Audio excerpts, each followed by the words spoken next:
coming up this morning here on the Elected Podcast. It's T-minus 90 days until you go to the polls for the 2018 midterm elections. We bring you more of our ongoing 2018 midterm coverage with a brand new special guest on the podcast. All that and much more coming up on episode 2, 90 days for August 8th, 2018 of the Elected Podcast.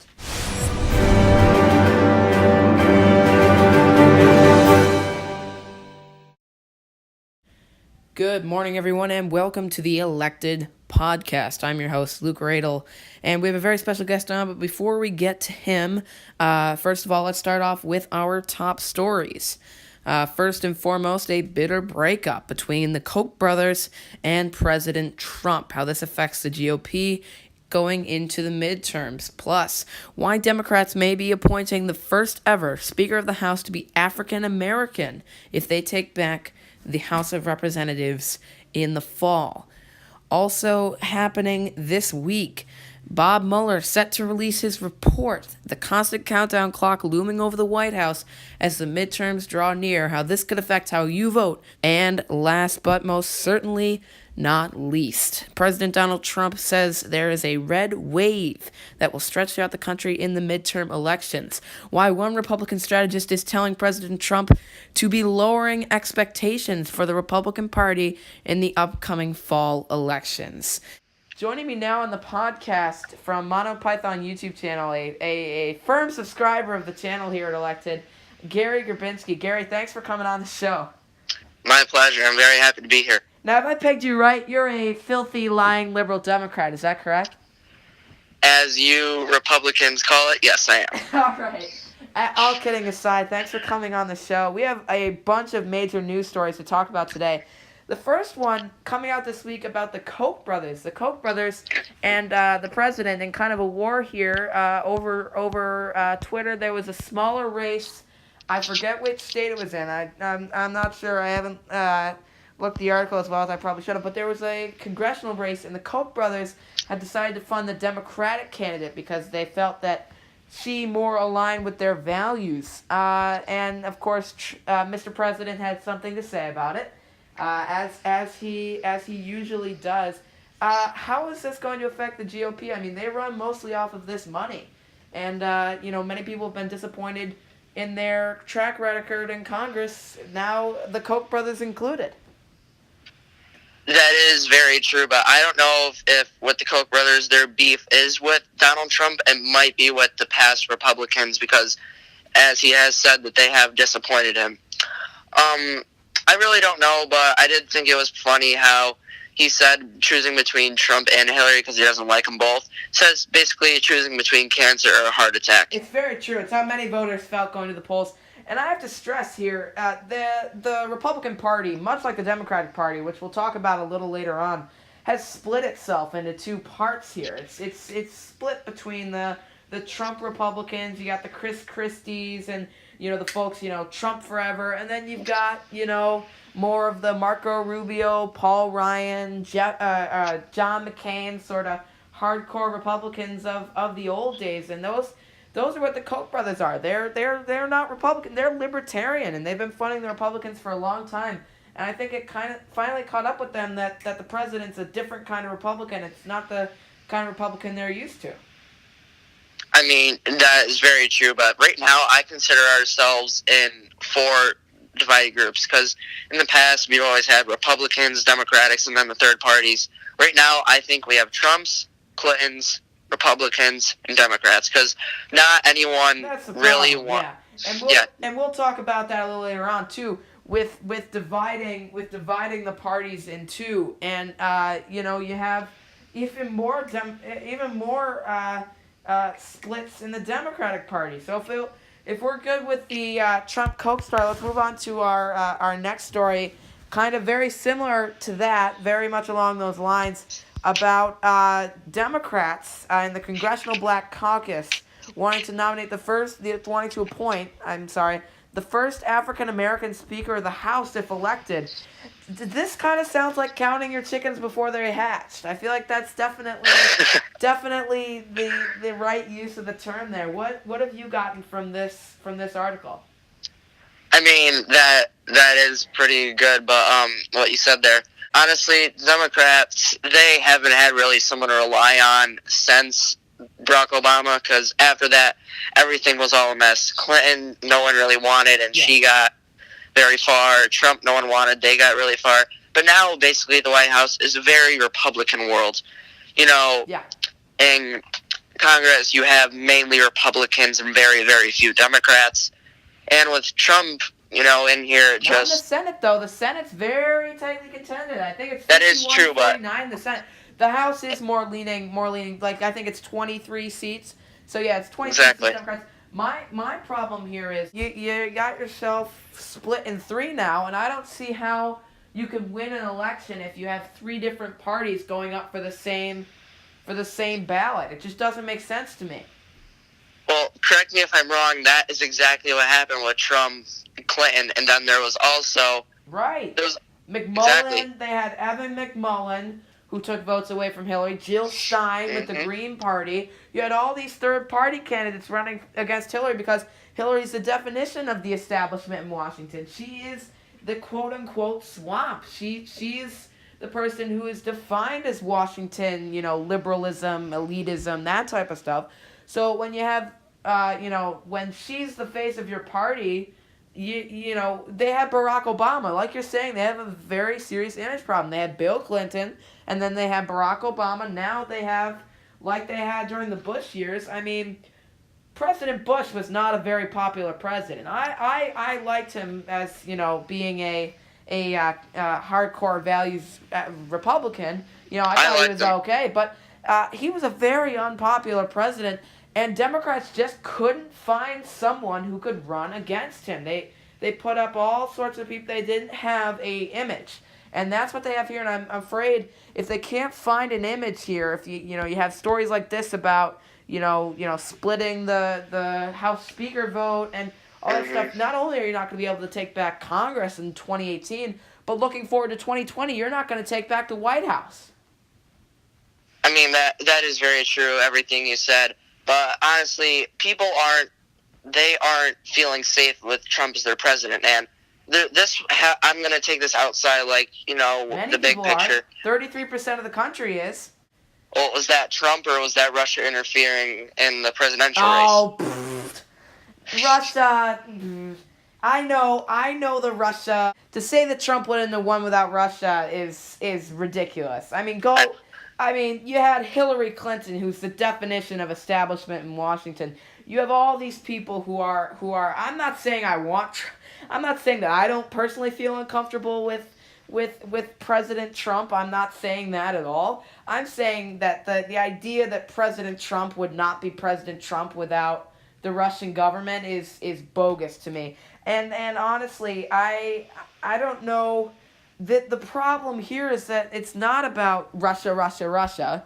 And, there are a lot of problems that are Russia, and we're going to get to that in just a minute. But you can't say that everything's about Russia. It has to be, the Democratic Party is at fault here. I want to move on from this, though, and move on to our next story, which, of course, is Russia, the fake news witch hunt. Yes. This is a headline. Oh, let me see here. Let me just see if it's going to load. It's from The Hill that says the obstruction of justice bombshell will explode just before the midterms. Now, we've been putting a countdown clock over Bob Mueller's obstruction of justice investigation since June of 2017 when they announced it was happening. So, I don't know. I'm not entirely sure. Do you think this investigation, the Bob Mueller report, you think that's all going to come out before the midterms? I mean, I don't know if it'll come out before the midterms, but it might be very likely that it does come out before Labor Day. Well, Labor Day would be before the midterms, yeah. That'd be September. Yeah. They think it's going to be an October, September surprise for the Republicans going in. And, from what I've seen, voters are kind of looking for this thing to be wrapped up. I feel like if the Mueller report comes out and there's a charge or an impeachment proceeding is started, then I feel like that would affect the voters. But if it's just more of this Paul Manafort, Rick Gates stuff, I don't know if it's going to make a difference on voting in 2018. I'm not saying, and we'll move on to polling in our last story here, but I'm not saying this is going to be, people are sick and tired of Bob Mueller and we should move along. I'm just saying I'm not sure if this is going to be the most important issue on the ballot for voting. I mean, you are right. And Trump he's not helping himself. If you look at his tweets recently. He tweeted 48 times last week. Obviously, this thing is coming to a head very soon. We're not sure exactly when because no one knows exactly when. But if we're looking at the stuff that we're seeing here, I mean, this is the first line of the article is, why is President Trump escalating his attacks against Special Counsel Robert Mueller, Attorney General Jeff Sessions, the Department of Justice, the FBI, and the Free Press to a fever pitch in recent days?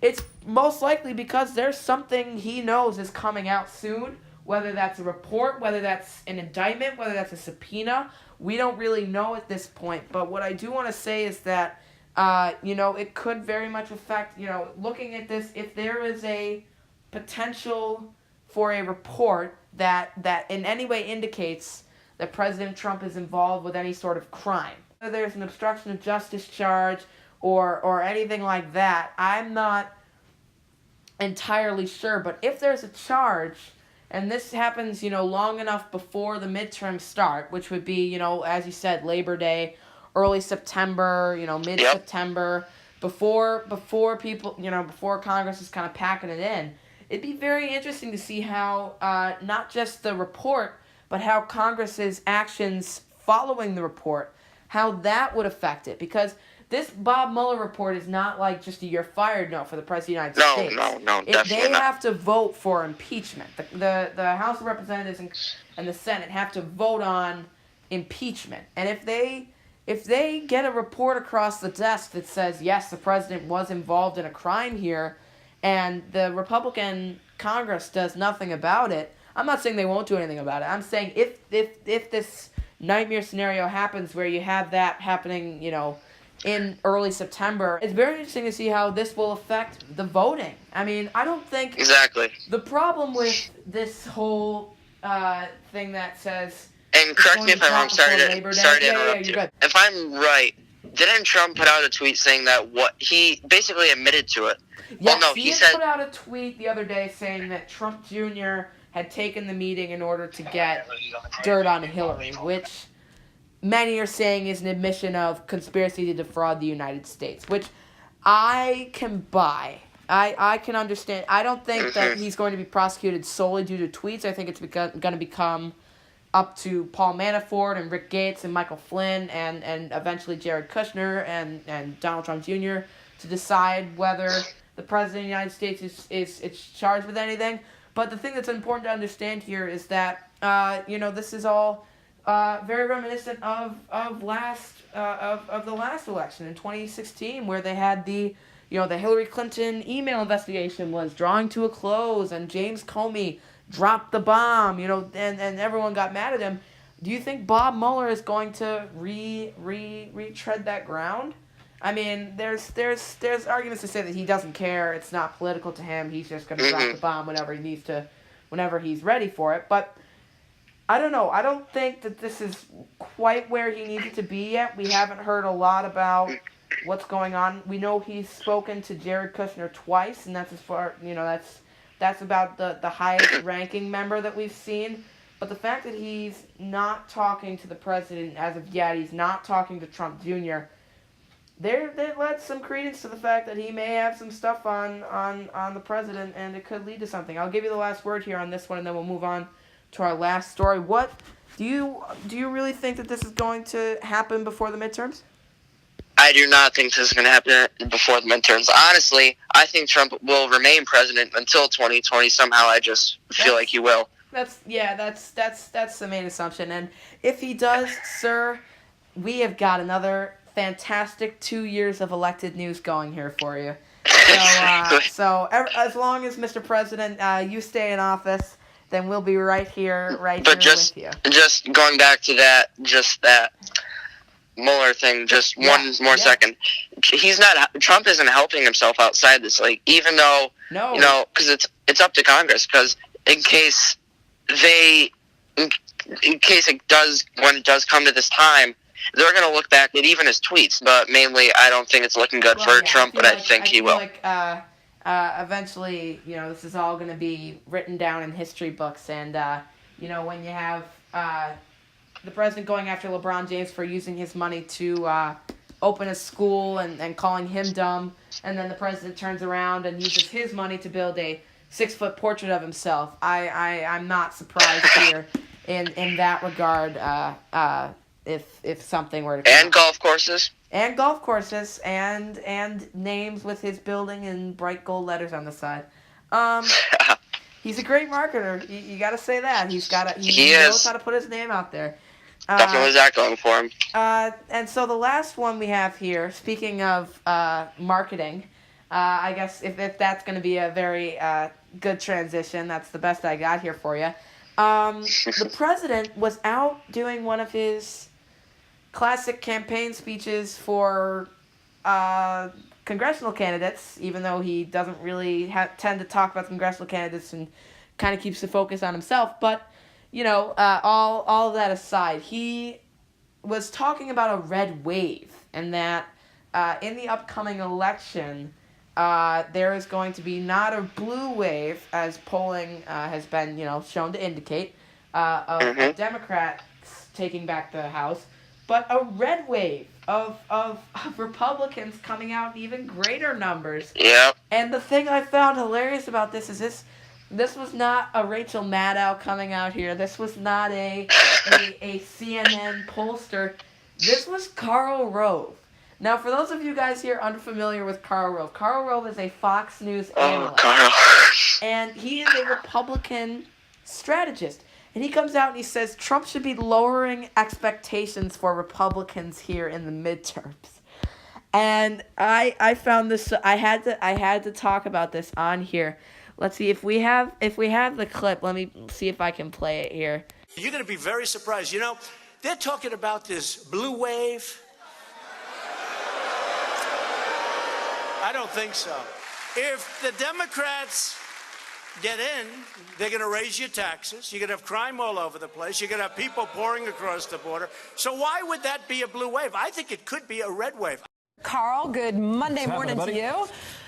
All right, morning. So how about that red wave? Do you see one coming? I think the president would be well advised to lower expectations rather than raise them. But it's amazing to see how this kind of all out lying has just been kind of a huge, and it's funny that I just found it so amazing that Karl Rove said this. I mean, Karl Rove is Karl Rove of all people, classic hardcore values Republican who's stayed in the Fox News machine, kind of been lukewarm to the president up until this point, and here he is just saying, nope, that's just not factual, Mr. President. And going back to what I said earlier in the podcast, this is all about these four groups here in politics. There's Trump's people, there's Republicans and Democrats, and then the Clintons. But in this case, it's a very divided party system. Yeah. And unfortunately, if neither of them find their image, you may wind up not seeing a party system that we've had before. We may end up having, a Trump party. We may end up having a Pelosi party, and it's a shame to see that happen. But it is time for some change in Washington, and like it or not, the president of the United States certainly has changed a lot about Washington. And the reason this is happening is all the establishment. I mean, that's really what they're doing. We've had the status quo for too long, and now they decided it was time for some change, and they got it. they definitely got it. So on that note, Gary, thank you so much for coming on the podcast. It was a pleasure. It was really fun. We're gonna have you back for the live special if you're available. Oh, definitely. All right, so that is going to be at 9 p.m. on November 6th, 2018, right here live on Elected News. Gary will be there. Well, other than that, I've got nothing else to say. Thank you very much for listening. Be sure to subscribe to the channel to get notified whenever we upload new podcasts.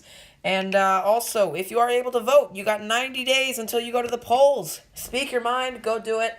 Thank you very much for listening to the Elected Podcast. I'm your host, Luke Radel.